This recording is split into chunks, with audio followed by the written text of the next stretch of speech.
high above the frenetic pulse of the modern world, where the earth folds upward into jagged spires of ancient stone and perennial ice. There exists a realm deliberately concealed from the relentless march of time. This is the eastern edge of the Himalayas, a formidable fortress of geography that stretches across the horizon like a sleeping titan covered in a blanket of blinding white snow. It is a landscape where the very air feels fundamentally different, thin, crisp, carrying the sharp, intoxicating scent of damp pine needles and ancient earth untouched by industrial exhaust. Here, silence is not merely the absence of noise, it is a physical presence, a heavy, comforting blanket that wraps around the valleys. It is broken only by the mournful, echoing call of a solitary raven gliding on the thermal updrafts, or the distant, resonant chime of a heavy bronze monastery bell vibrating through the dense morning fog. For centuries, this small and quiet kingdom remained a profound mystery to the outside world.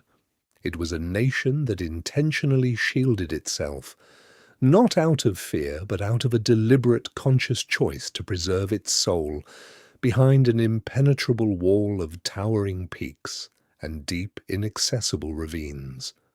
This is Bhutan, the last true Himalayan kingdom, known to the resilient people who walk its steep, treacherous paths as Druk-Yul, the land of the thunder dragon. Looking down from the heavens, the topography appears hostile and unyielding. It is a vast, seemingly endless ocean of green and white, a vertical world where the concept of flat land is a precious, almost mythical rarity. The mountains do not merely rise, they scrape the sky. They dictate the terms of survival to anyone who dares to inhabit their slopes. Life here has been forced to adapt to the violent vertical contours of the earth, but it has done so not with the arrogant force of conquest, but with an infinite, humble patience. The people here have learned to bend with the wind. They carve their existence into the narrow crevices of the valleys, demonstrating a profound, almost spiritual ingenuity. To look closer at this isolated nation is to discover a society operating on a frequency entirely alien to the rest of the globe. It is a place built on a deep, abiding harmony with the natural world that surrounds it. In the modern metropolises of the globalized economy, human success is meticulously measured by the relentless accumulation of material wealth. It is defined by towering skyscrapers of glass and steel, and by the endless pursuit of individual dominance. But here, tucked away in the shadow of the world's highest peaks, that paradigm is entirely inverted. Success is measured by something intangible, by collective happiness, by the quiet, shared peace of mind that permeates the community. Ancient traditions in this kingdom are not treated as dusty relics to be placed behind museum glass. They are not performed solely for the fleeting amusement of foreign spectators. They are the living, breathing, everyday fabric of the present moment. Spirituality is woven seamlessly into the very warp and weft of daily existence. It is as natural and necessary as drawing breath. This is the unfolding story of a people whose entire reality is shaped by the towering mountains that protect them, by the ancient Buddhist faith that guides their every action, and by the quiet, unshakable strength of a community that holds them together against the harshness of the elements. Life in Bhutan is not governed by the ticking hands of a clock or the urgent ping of a digital notification. It is governed entirely by the slow, eternal rhythm of the changing seasons and the steady, unhurried pace of the mountains themselves. The population is remarkably small. Less than 1 million souls are scattered across a rugged country roughly the size of Switzerland. This demographic reality, combined with the isolating geography, fosters a profound, inescapable sense of intimacy and interconnectedness among the inhabitants. In the small towns and rural villages that form the beating heart of the nation, the concept of anonymity is completely unfamiliar. You do not disappear into a crowd here. Life is lived openly in public among faces that have been deeply known and recognized since the very moment of birth. Every individual is intricately connected to the next by vast, complex webs of extended family shared history and mutual reliance. There is no escaping your neighbor. Therefore, there is no ignoring their well-being. Even when you journey to the capital city, Thimphu, nestled tightly in a long, narrow valley carved by a winding river. The atmosphere is strikingly different from any other national capital on Earth. It feels less like a bustling modern metropolis and more like an overgrown, tightly knit provincial town. It is remarkably a capital city, entirely devoid of traffic lights. The mechanical automated regulation of movement has been completely rejected. Instead, at the center of the main intersection, a human being directs the modest, polite flow of vehicles. Policemen stand inside a beautifully decorated traditional wooden booth. With graceful, highly stylized, almost dance-like hand gestures, they guide the cars. It is a profound, intentional human touch in a world that is rapidly surrendering to cold automation. It is a daily visible reminder that in Bhutan the human element remains paramount. It orchestrates the flow of life with patience and a quiet, dignified grace. The landscape itself dictates the rigid structure of life. Villages are often clustered together, clinging desperately to the rare patches of gentle slope. Their houses are meticulously built to withstand the punishing elements. They reflect a deep, ancient, cultural aesthetic that has survived the passage of time. Traditional Bhutanese architecture is a defining feature of the kingdom. There are sturdy, timber-framed houses. They feature brightly painted window frames. They have heavy, sloping roofs and a distinctive inward-sloping profile, designed to endure the weight of heavy winter snows. These structures are not just simple shelters, they are fortified sanctuaries of family life. They often house multiple generations under one single, expansive roof. The thick walls are constructed entirely from hand-rammed earth or precisely cut stone. This provides crucial insulation against the bitter freezing cold winters and the stifling summer heat. The intricate wooden cornices and window frames are never left bare. They are painstakingly painted with vibrant traditional motifs, dragons, lotus flowers, auspicious religious symbols. Each painting tells a silent story of protection and faith. The day begins early in these high-altitude homes. It is not announced by the roar of traffic. It begins with the very first light of dawn softly touching the jagged mountain peaks. It begins with the low, rhythmic chant of a morning prayer echoing from a nearby room. It begins with the sharp crowing of a rooster piercing the cold mountain air. Life here moves with a deliberate, incredibly mindful quality. It is a pace that seems to be set by the mountains themselves, ancient, patient, enduring. The cornerstone of Bhutanese society is undeniably the family and the village. In the remote rural communities where the vast majority of the population still resides, daily life is a powerful, collective endeavor. It is deeply anchored in the unyielding cycles of agriculture. The routines are deceptively simple yet profoundly dependable. They are intimately tied to the wet earth and the changing skies. For the farmers, the day is an ongoing physical conversation with the land. It begins quietly, with tending to the livestock. A cow must be milked. A few chickens must be fed for their eggs. Then the focus shifts entirely to the open fields. Depending on the specific altitude and the time of the season, the tasks vary dramatically.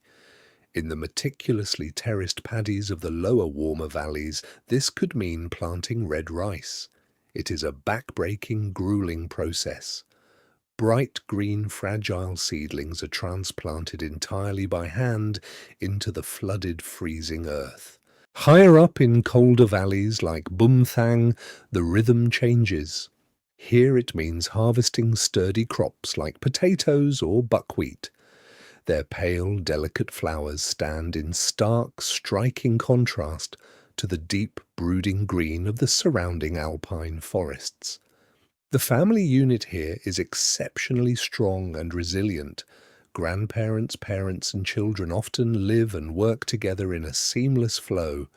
This creates a powerful, unbreakable support system. Ancient wisdom is not passed down in sterile classrooms. It is transmitted in the muddy fields and around the glowing warmth of the hearth. Grandparents care for the young children. They tell them ancient, terrifying stories of mountain demons and benevolent saints. Meanwhile, the parents manage the heavy, punishing work of the farm. Homes are vital centers of warmth and relentless activity. The kitchen is the undisputed heart of the house. It is a safe place for cooking, for sharing communal meals, and for gathering on bitterly cold nights. They huddle around a traditional heavy wood-burning stove known as the bukari. The air inside grows thick with the sharp, comforting smell of wood smoke and the bubbling of the day's hearty meal. This inherent closeness extends far beyond the immediate family to encompass the entire village. Community life is built on a silent, unspoken understanding of absolute mutual responsibility. When it is time to plant or harvest, families do not work alone. They work on each other's fields in turn. It is a brilliant system that ensures no one is ever left behind to face starvation. When a new house must be built, the entire village comes together to help. This profound practice is known locally as tseo drong. Men work on the heavy, dangerous timber framing and the intricate stone masonry. Women carry heavy materials and provide constant food and hot drink for the exhausted workers. The thin air is filled with a spirit of vital cooperation and genuine celebration. There is a deep-seated absolute belief here. The well-being of the individual is entirely inseparable from the well-being of the community. This intense interdependence is never seen as a burden. It is viewed as a primary source of strength and ultimate security. It is a social safety net woven meticulously from generations of shared, brutal experience and mutual trust. To truly understand the heartbeat of Bhutan is to understand the central overarching role of Vajrayana Buddhism. It is not simply a religion to be practiced once a week. It is the absolute foundation of the nation's identity, its culture, its strict laws, and its vibrant art. The imposing landscape is heavily dotted with sacred holy sites. Monasteries are perched precariously on sheer, terrifying cliffs. Ancient, silent temples stand guard over deep valleys. Small white shrines known as Chorten's House precious religious relics along every mountain pass. Prayer flags are a ubiquitous and profoundly beautiful sight. There are 5 distinct colors representing the 5 core elements of the universe. Blue flutters for the infinite sky. White snaps in the wind for the air. Red burns bright for fire. Green blends with the trees for water. Yellow grounds them all for the earth. They are strung carefully across swaying suspension bridges on high, desolate mountain passes and from the heavy roofs of houses. They carry silent prayers and ancient blessings on the constant mountain wind. The sacred mantras printed on them slowly fade in the harsh sun as they release their goodwill into the vast world. The spiritual and administrative heart of each district is the dzong. These are magnificent, imposing fortress monasteries. These architectural marvels are built without a single iron nail or a written architectural plan. They serve simultaneously as the center of local government, the head of the monastic body, and a towering symbol of Bhutanese identity. Inside their high, massive, whitewashed walls, the air is heavy with incense. Monks draped in saffron and deep crimson robes perform ancient, complex rituals. These practices have remained entirely unchanged for centuries. Their deep, guttural, resonant chants echo endlessly through the vast stone courtyards.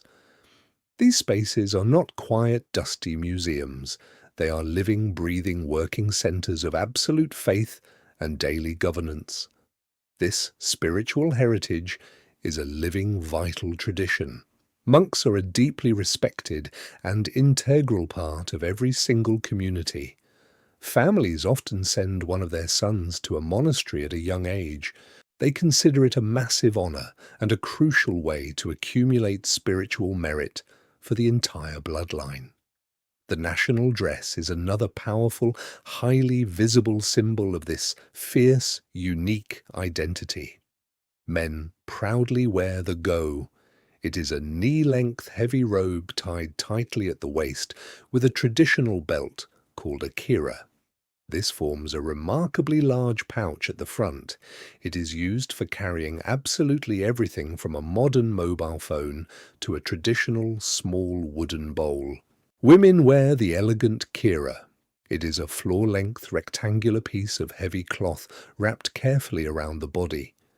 It is secured tightly at the shoulders with ornate, heavy silver brooches. It is often worn with a vibrant silk jacket called a toigo. This is not a historical costume reserved for special festive occasions. It is everyday functional attire worn with immense pride. You see it in rural schools, in strict government offices, and on the dusty streets. This shared visible cultural language is a cornerstone of the national guiding philosophy. That philosophy is gross national happiness. It is a totally unique development model that fiercely prioritizes the holistic well-being of the people. It is based strictly on 4 unshakable pillars: sustainable, equitable, socio-economic development, environmental protection, cultural preservation, good governance. It actively chooses these over pure, ruthless economic growth. For countless generations, the Bhutanese economy was almost entirely self-sufficient. It was based rigidly on subsistence farming and the direct barter of goods. Today, while agriculture firmly remains the primary life-sustaining occupation for the vast majority of the population, the national economy is slowly and carefully modernizing. In the extreme high-altitude regions like the remote, unforgiving village of Laya, herding is not a choice, it is the only viable way of life. The Layaps are a fiercely resilient, semi-nomadic people. They constantly move their herds to different high pastures depending on the harsh, dictating season. Their lives stand as a profound testament to sheer human adaptation in a freezing, extreme environment. The shaggy, massive yak is their lifeline. It provides absolutely everything required for survival. Thick, dark meat for sustenance during the long, frozen winters. Rich, fatty milk for making hard, pungent cheese and butter. Heavy, dense wool for weaving warm clothing and windproof tents. And its immense brute strength for transporting heavy loads across treacherous, icy passes. Down in the fertile lower valleys, rice is the undisputed staple crop. Its cultivation is a demanding, backbreaking, labor-intensive process that physically shapes the entire calendar year of the farmers. But the largest, most powerful driver of the modern Bhutanese economy is undeniably hydropower.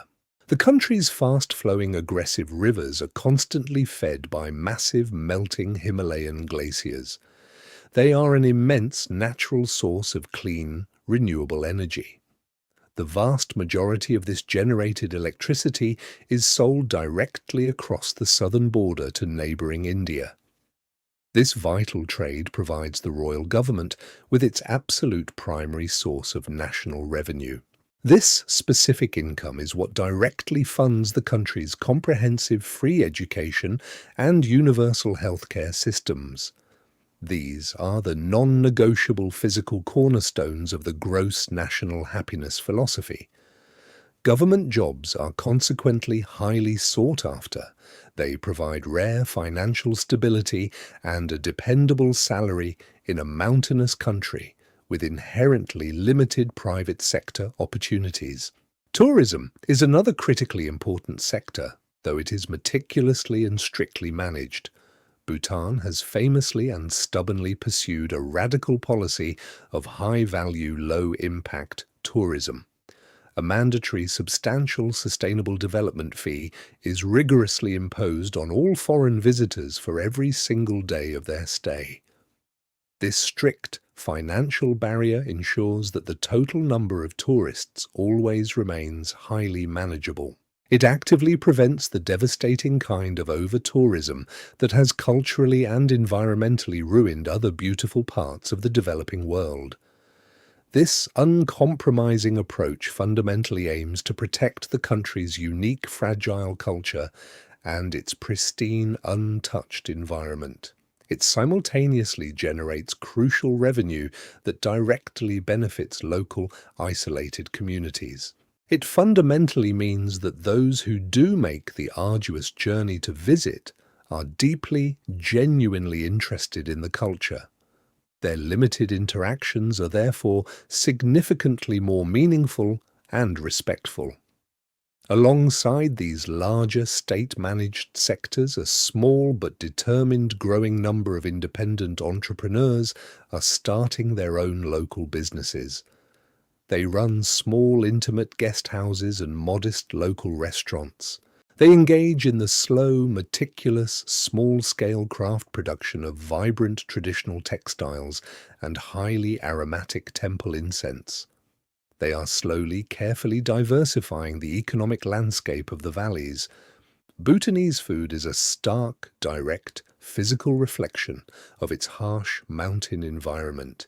It is extremely hearty, deeply simple, and intensely, violently spicy.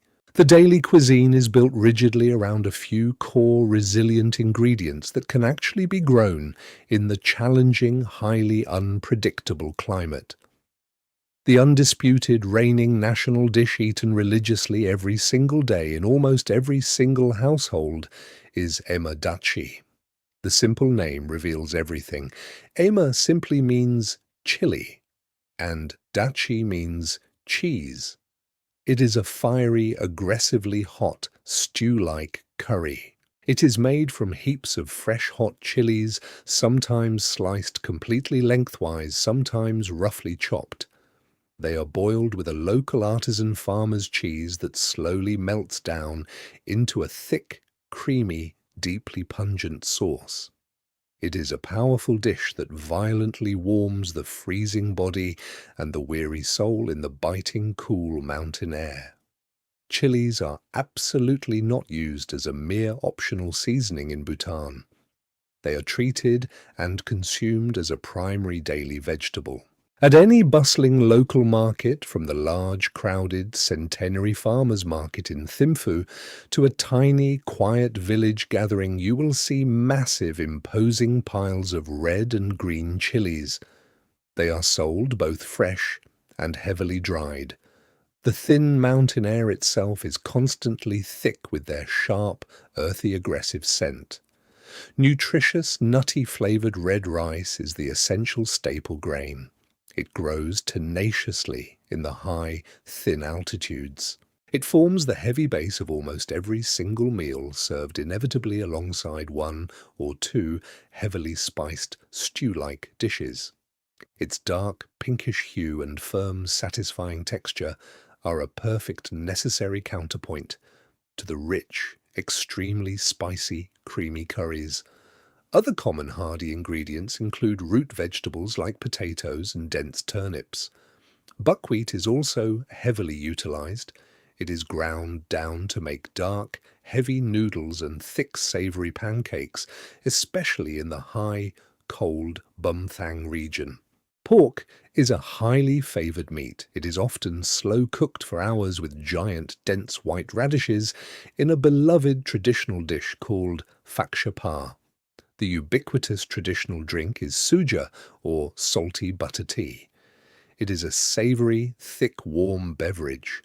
It is meticulously made by violently churning dark fermented tea with coarse Himalayan rock salt and heavy yellow yak butter together in a wooden cylinder.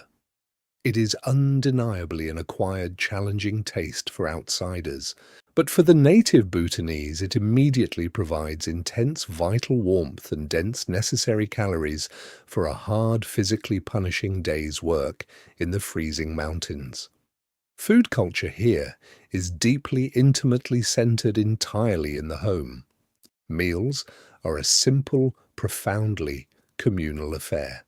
It is a quiet, vital time for the large, extended family to finally gather together. They share the simple, hearty food that they have often painstakingly grown themselves with their own bruised hands. They reconnect closely and quietly at the tired end of the long day.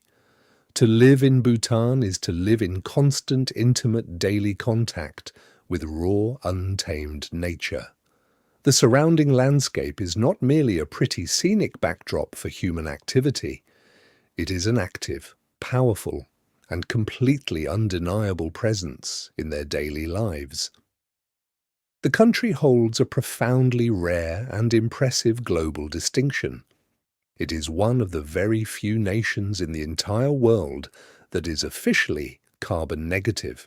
This remarkable reality means that its vast, dense, pristine forests absorb significantly more carbon dioxide than the entire country produces. The national constitution fiercely mandates a strict environmental law.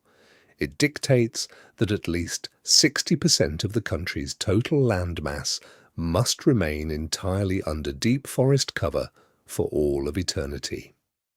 This is not merely a modern, progressive political policy.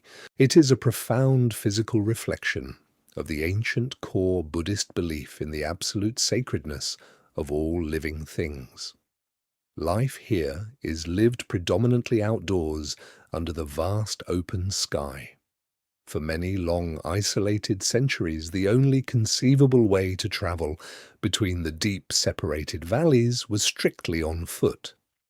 People navigated along a complex, ancient network of narrow, treacherous trails that thoroughly crisscross the entire rugged country.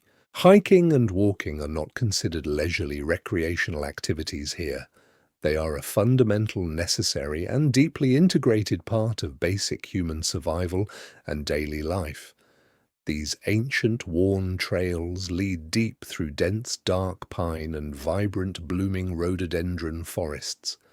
They climb agonizingly across extremely high, desolate mountain passes brightly adorned with thousands of fluttering, colorful prayer flags.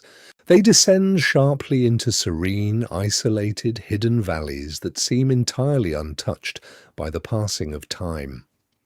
The physical sensory experience of walking these quiet, solitary paths is incredibly immersive. You feel the soft, springy give of damp pine needles directly under your boots. You experience the sudden, blinding reveal of a massive, snow-capped, towering peak as the dense fog suddenly clears. You hear the low, resonant, haunting sound of a distant monastery horn echoing off the sheer rock walls. The vast landscape is dramatically intensely varied. In the humid, deep south, thick subtropical jungles teem with life. These dense forests are home to a rich, incredible diversity of rare wildlife. Elusive Bengal tigers, massive roaming wild elephants, the incredibly rare and beautiful golden langur monkeys swinging through the high, dense canopy. In the temperate central valleys, fast-flowing, powerful rivers have patiently carved out massive, fertile open basins. Here, intricate green rice terraces climb the steep hillsides, looking exactly like giant emerald green staircases ascending to the sky. In the extreme freezing north, one finds the true high majestic Himalayas. This is a hostile, breathtaking world of fragile alpine meadows, deep freezing glacial lakes, and towering, jagged, snow-covered peaks. These massive peaks are deeply respected and considered the sacred, untouchable abode of the ancient gods. Here, in small, isolated villages that rank among the absolute highest permanent human settlements anywhere on Earth, human life itself is a daily testament to incredible, stubborn resilience. The deep, profound connection to this harsh, specific land is absolute. It is a vital source of physical daily sustenance. It is a profound place of undeniable spiritual power. And it is an absolutely integral, inseparable part of the Bhutanese national identity. For all its quiet, timeless, eternal qualities, Bhutan is undeniably a country currently in deep, rapid transition. For countless centuries, its formidable hostile geography strictly enforced its complete isolation from the outside world. Today, a vast growing network of paved roads is being painstakingly and dangerously carved directly into the sheer unstable mountainsides. This massive infrastructure intimately connects the major scattered towns, but modern travel remains incredibly slow and often physically arduous. A relatively short journey of 100 kilometers can easily take several exhausting hours. The narrow, single-lane road constantly twists and turns. It climbs sharply over high, freezing passes and descends violently into deep, dark valleys. Massive, terrifying landslides during the heavy, violent monsoon season can completely close vital roads for many days at a time. This serves as a constant, humbling reminder of the sheer, unstoppable physical power of untamed nature. These long, difficult journeys, however, are simply accepted as part of the overall experience. They are frequently marked by welcome necessary stops for hot, sweet tea at small, rudimentary roadside stalls.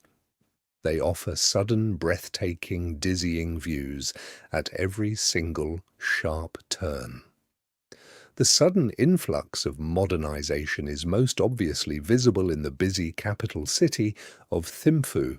Here one finds a rapidly growing dense number of relatively modern concrete buildings. There are new busy restaurants and fully stocked modern shops.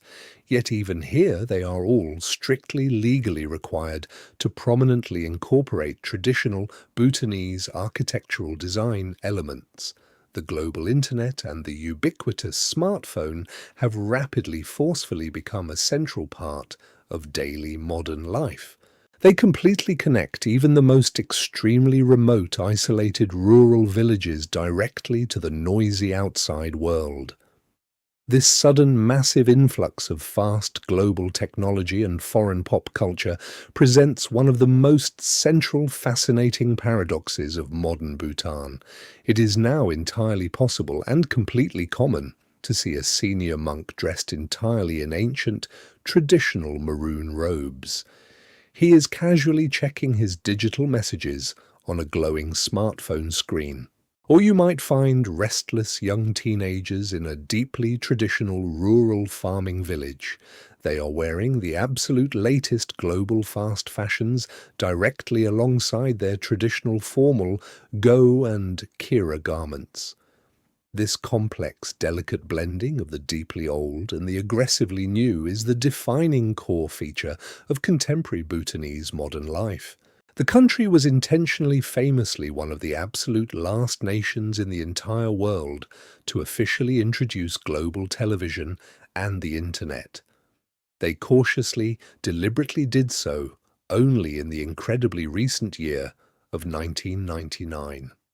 The royal government and the general people are now constantly engaged in a highly thoughtful, careful, ongoing negotiation.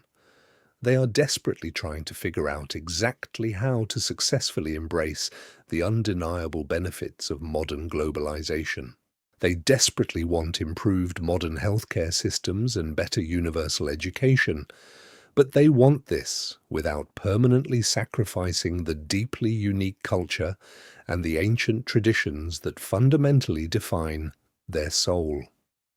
It is a highly delicate, dangerous constant dance between preserving the sacred past and progressing into the uncertain future. For the young educated people of Bhutan, daily life is an incredibly unique, confusing blend of ancient, strict tradition and overwhelming global influence. Modern education is a massive high priority for the government. It is proudly provided entirely free of charge to all eligible citizens.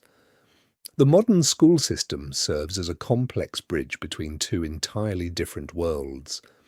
The rigorous academic curriculum is modern. It is taught entirely in the English language, perfectly preparing eager students for a highly connected, globalized modern world. Yet the complex traditional local language Dzongkha is also strictly taught, and all young students must wear a specific version of the formal national dress strictly as their daily school uniform. This carefully instills a profound, strong sense of unique cultural identity from a very young age. In the cold, misty mornings, schoolyards all across the rugged country loudly echo with the collective sound of the national anthem. It is a powerful, daily vocal reminder of their deeply shared ancient heritage. For many ambitious young people growing up in a small, quiet, incredibly remote farming village, the only viable path to higher advanced education or meaningful modern employment leads directly away from home. It leads them directly to the larger towns, particularly the bustling capital of Thimphu. This massive internal migration is a powerful modern rite of passage. It is a one-way journey from the quiet, highly predictable, slow world of the village. They step directly into the far more dynamic, complex, noisy and confusing environment of the growing city. It is an exciting time of vast, new modern opportunities, but it is also a time of deep, new psychological challenges. They must quickly learn to navigate a modern urban world that is significantly faster and far more lonely and individualistic than the warm community they left far behind. The great, difficult task for Bhutan's modern youth is to successfully, gracefully navigate this complex dual reality. They are totally digitally connected to the global youth culture entirely through their glowing smartphones.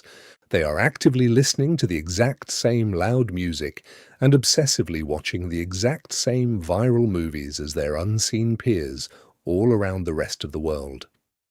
At the exact same time, they remain deeply, fundamentally rooted in an ancient, slow culture of strong family local community and strict Buddhist moral values.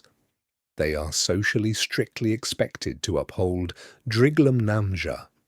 This is the ancient, complex traditional code of strict etiquette.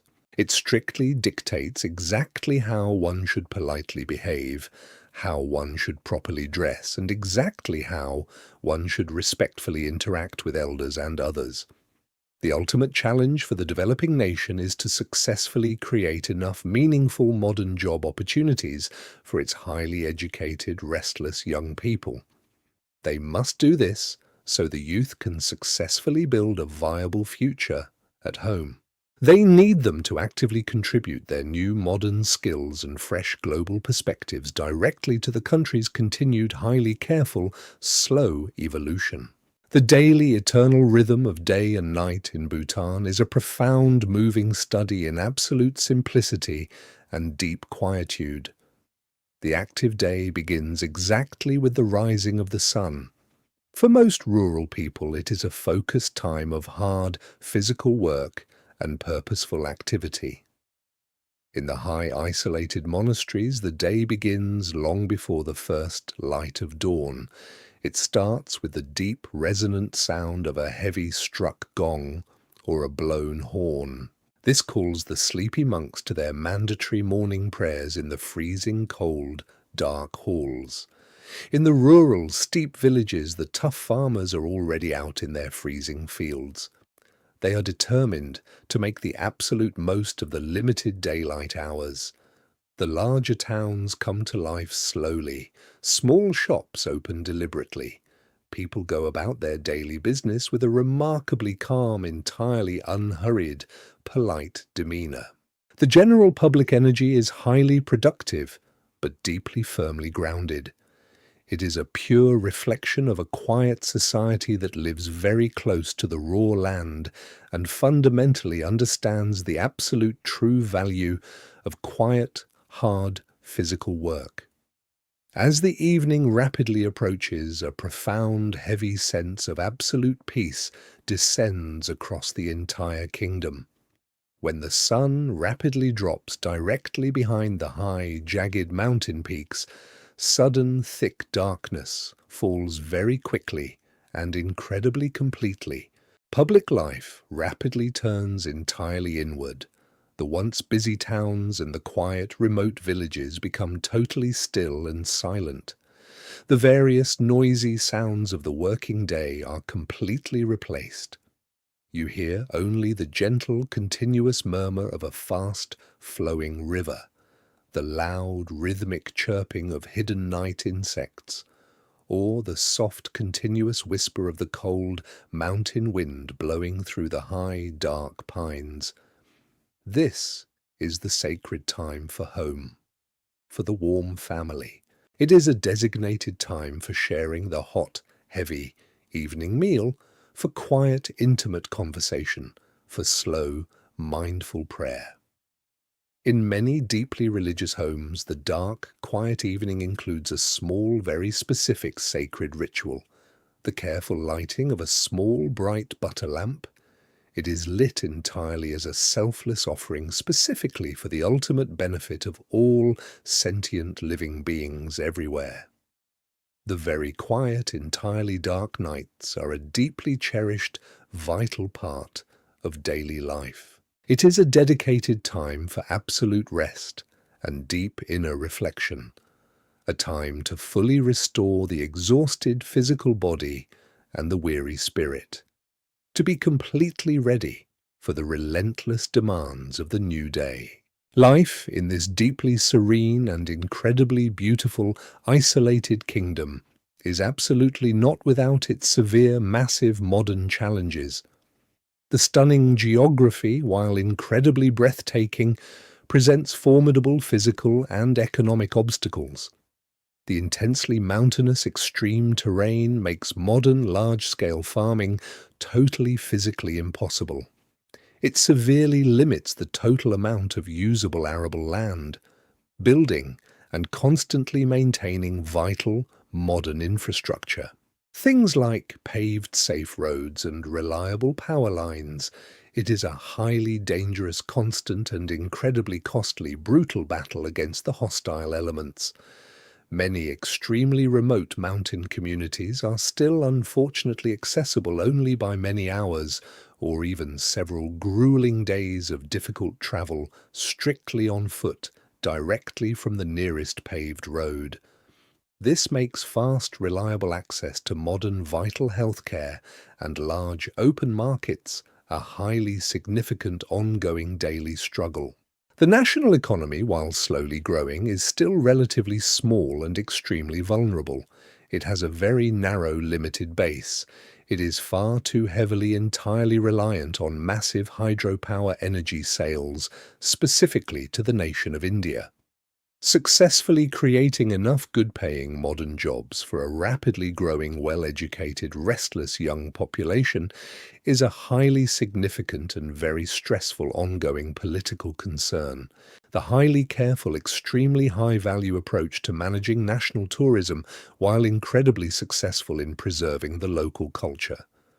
It undeniably severely limits the ultimate potential for massive, fast economic growth and job creation in that specific sector. Bhutan is also terrifyingly highly physically vulnerable to the devastating global effects of modern climate change. Its massive, vital ancient glaciers are currently melting at a truly alarming, dangerous rate. This massively, dramatically increases the terrible immediate risk of highly catastrophic, violent glacial lake outburst floods. These massive walls of freezing water and mud could easily entirely devastate entire populated valleys below, with absolutely zero advance warning. And perhaps the most profound, subtle psychological challenge is the one that lies directly at the very heart of the modern Bhutanese human experience. The incredibly delicate, extremely difficult ongoing act of perfectly balancing the ancient old and the fast new. How exactly does a small, fragile, isolated nation successfully preserve its deeply unique, specific cultural identity? Its profound, ancient spiritual depth, and its core, warm, communal values, all in the direct face of an incredibly aggressive, increasingly interconnected, highly globalized, fast modern world. These are the massive existential questions that Bhutan is deeply, thoughtfully, and highly collectively navigating right now, as it carefully, bravely charts its unique, uncertain course directly into the 21st century. So why exactly do people intentionally choose to stay here? In a massive, modern, connected world that easily offers seemingly endless, exciting possibilities and fast wealth, what exactly keeps them so deeply rooted in this very small, incredibly remote, highly challenging mountain kingdom? The true profound answers are found not in exactly what Bhutan physically has, but strictly in exactly what Bhutan essentially is at its very core. They choose to stay for the unshakable, profound, warm sense of deep community, for the absolute psychological security of confidently knowing you truly deeply belong to a specific place, a place where the people genuinely deeply care for one another, where a terrible tragedy or problem for one single family is immediately considered a serious problem for the entire surrounding village. They stay for the profound, absolute peace, for the heavy, pervasive, total quiet that easily allows for a much deeper, clearer connection directly to oneself and directly to the natural world. They stay for the incredible safety, for the pure ultimate freedom to walk absolutely anywhere, at any time of day or night, and for their young children to grow up slowly, safely, in an environment built entirely on deep mutual trust and absolute physical security. They stay for the profound, ancient spiritual heritage, a deep faith that actively gives clear meaning and strong context to everyday human life, a rigid moral framework of deep compassion and constant mindfulness that is woven directly into the very fabric of the entire society. And above all else, they firmly stay for the deep, completely unbreakable spiritual connection directly to their ancient home, to a stunning physical landscape that is absolutely not just pretty scenery, but a highly sacred and fully living, breathing part of their own core identity. It is the powerful, comforting feeling of being an active part of a very long, incredible story, a human story that is truly ancient, highly unique, and still beautifully unfolding. Bhutan exists right now in a remarkably rare and incredibly beautiful, delicate equilibrium. A careful, steady balance strictly between the ancient sacred and the fast modern, between the deeply spiritual and the highly practical, between the specific needs of the individual and the ultimate well-being of the whole community. It is a unique country, fundamentally physically shaped by the formidable, terrifying power of the jagged Himalayas, and spiritually shaped by the gentle, enduring, quiet strength of the ancient Buddhist faith. Here human life is measured not strictly in the frantic rush of ticking minutes and seconds, but in the slow, beautiful passing of the changing seasons. Not in the massive cold accumulation of individual material wealth, but in the incredible warmth and richness of close family and strong community.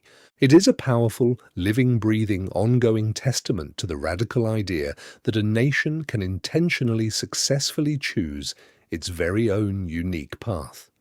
A slow, careful path, actively guided by ancient wisdom, deep compassion, and a profound, absolute respect for the living earth. In a frantic, chaotic modern world that is constantly, desperately, aggressively searching for the secret to true happiness, Bhutan simply firmly stands there and offers a very quiet, powerful reminder that perhaps true happiness is absolutely not something to be aggressively chased and pursued, but something fragile that needs to be carefully cultivated together, slowly, deeply, quietly, in the absolute stillness of the high, eternal mountains. Thank you for joining the Cinematic Explorer on this epic journey into the most isolated kingdom in Asia. If you were given the chance to live here for a month, completely disconnected from the digital noise, would you take it? Let us know your thoughts down in the comments.